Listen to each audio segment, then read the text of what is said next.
They say blood is thicker than water, but in my house, blood was a secret we didn't talk about. My name is Bianca Atwood, and for 30 years, I lived in a beautiful, carefully constructed lie. I was the miracle child of a church deacon and a Mother of the Year. Or so I thought. If you believe the truth always finds a way out, make sure you're subscribed. We share stories of justice and revelation every single week. On the night of my 30th birthday, in front of 40 guests and a 3-tier cake, a stranger walked in and handed me a piece of paper that turned my parents into monsters.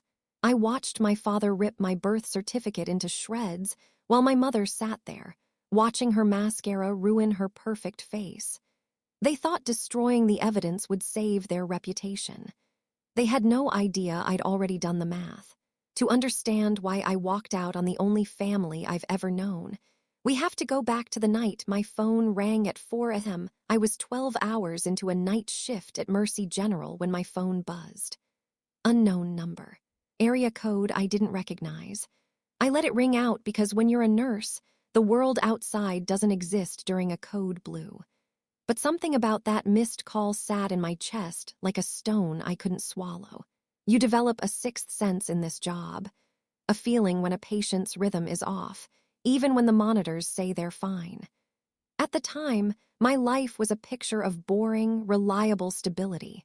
I lived in a 1-bedroom apartment, drove a 10-year-old Honda Civic, and ate dinner at my parents' house every Sunday after church. Pot roast, green beans, and whatever dessert my mom, Patricia, had stress-baked that week. My dad, Gerald, sat at the head of the table and said grace. We were the Atwoods, pillars of the congregation. Gerald was a deacon at Calvary Baptist, and Patricia had been voted Mother of the Year 3 times running. I was their only child, their miracle. But I'd stare at the family photo above the mantel sometimes and feel like a stranger in my own skin. Gerald was tall, fair-haired, with blue eyes like creek water. Patricia was petite with freckles and straight brown hair. And then there was me. Dark, curly hair, deep brown eyes, and skin a shade darker than anyone on either side of the family. Whenever I'd linger too long on that photo, Patricia's chin would start to tremble, and I'd feel like a monster for even thinking it. The unknown number called again and left a voicemail. Miss Atwood, this isn't a scam. I have information about your biological mother. Please call me back. I deleted it instantly. It was a reflex, a way to protect the peace I'd known for 30 years. But that Sunday at dinner, the silence felt heavier than usual. The pot roast was dry, but nobody said so, because in our house, we didn't talk about things that weren't perfect. Something weird happened Thursday, I said, passing the green beans. Got a call from a stranger saying they had info about my biological mother. Gerald's knife stopped mid-cut. The blade hovered over the meat, perfectly still for 5 long seconds. Then he set it down, lining it up parallel to the plate edge. Precise. Controlled. Scammers are getting creative these days, he said, without looking at me. Patricia immediately jumped in, her voice climbing half an octave, talking about my birthday party at Magnolia's. She wanted white tablecloths and pink peonies. They weren't my favorite. They were hers. I'd never been asked. Before I left, Gerald followed me to the door. He didn't look angry, just flat. If that number calls again, block it, he said. We don't entertain strangers in this family. He walked away, and the click of his study door sounded like a period at the end of a sentence. But the questions were already screaming in my head. That Monday, a manila envelope was wedged into my mailbox. No return address. Inside was a photocopied birth certificate with my date of birth, but the mother's name was blacked out with a thick, angry marker. A note signed NC asked to meet me. When I called Patricia, she didn't sound confused. She sounded desperate. Burn it, Bianca, she sobbed. Someone is trying to destroy this family. Please, baby, burn it for me. I didn't burn it. I met Nathan Cross, a private investigator at a coffee shop on Main Street.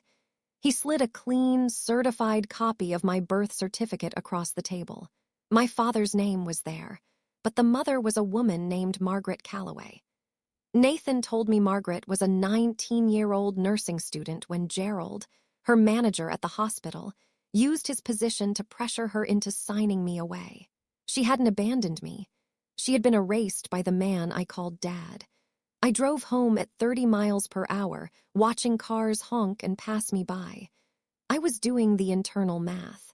If I confronted them, I'd lose everything.